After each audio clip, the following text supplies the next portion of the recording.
Hello दोस्तों, I am Aditya. देखिए दोस्तों, जो आज का हमारा लाइव सेशन है उसमें हम लोगों को पढ़ना है हाइगेंस का द्वितीयक तरंग सिद्धांत। क्या पढ़ना है?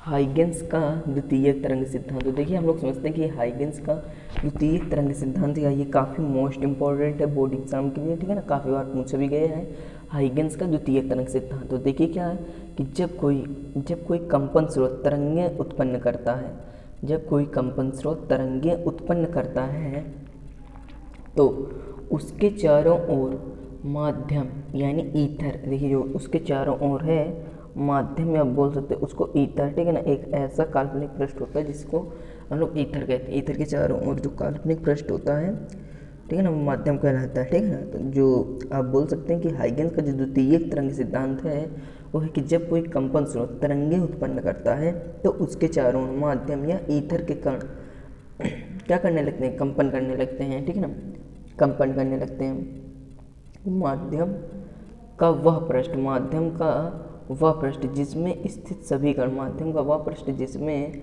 स्थित सभी कण एक ही कला में कंपन करते हैं। कैसी कला में? एक ही कला में कंपन कर रहे हों तो क्या कहलाता है? तरंगाग्र कहलाता है, ठीक है ना। अब हम लोग समझेंगे अगला पॉइंट।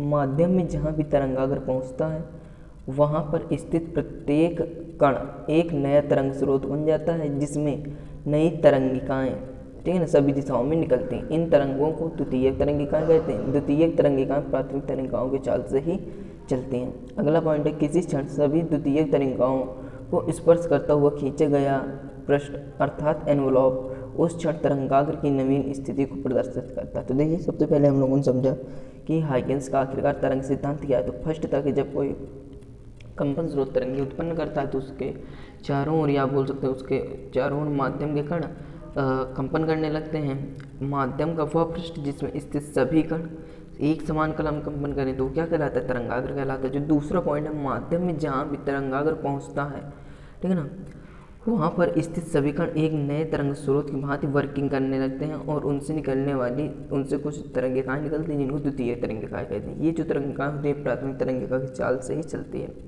किसी क्षण सभी तरंगिकाओं को स्पर्श करते हुए खींचा गया पृष्ठ अर्थात एनवलप उस क्षण तरंगाग्र की नवीन स्थिति को प्रदर्शित करता है।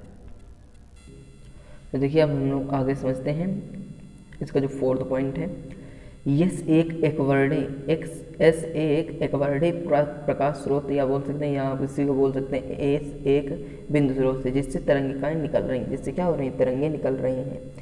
माना कि तरंगों की चाल v है तथा तरंगाग्र की स्थिति ए बी है। ये माना तरंगों की चाल जो है वो v है तथा तरंग की जो स्थिति है वो a से b है। क्या है? a से b है, ठीक है।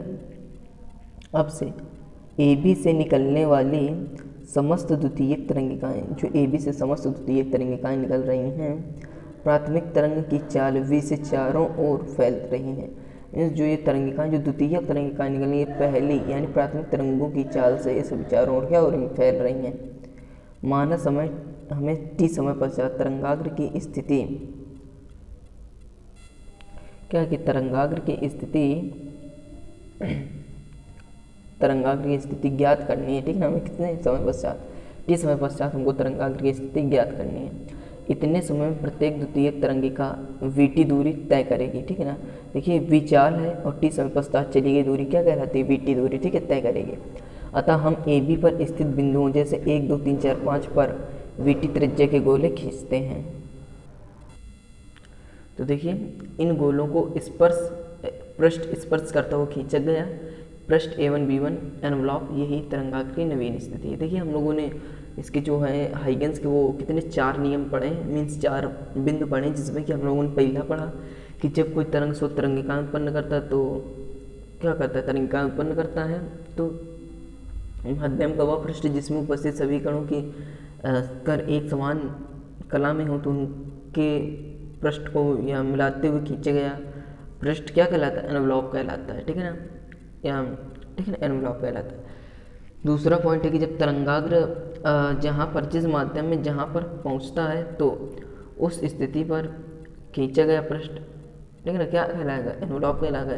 लेकिन जहाँ पर पहुँचता है तो वहाँ पर जो कण होते हैं वो भी एक तरंग स्रोत का कार्य करने लगते हैं और इन तरंग स्रोतों से जो तरंगिकाएँ निकलती हैं वो द्वितीयक तरंगिकाएँ कहलाती हैं। अब तीसरा है कि अगर हम इनको सभी को पृष्ठ को मिलाते हुए कोई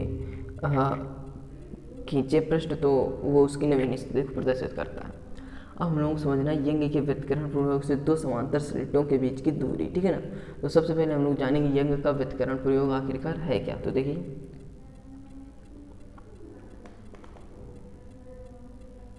आप लोग देख सकते हैं, माना एक रेखा चित्र, देखिए माना एक रेखा चित्र ऐसा है, यहाँ पर एक रेखा चित्र ऐसा है, द्वितीयक तरंगिकाएं जिनसे क्या हो रहा है, द्वितीयक तरंगिकाएं निकल रही हैं, ये पर्दे के रेखा चित्र S1 व S2 से टकराकर नई तरंगिका के रूप में आगे बढ़ती हैं, ठीक है ना। जैसे कि ये S से निकलने वाली द्वितीयक तरंगिका S1 S2 से टकराकर नई तरंगिकाओं यानी द्वितीयक तरंगिकाओं के रूप में आगे बढ़ती हैं।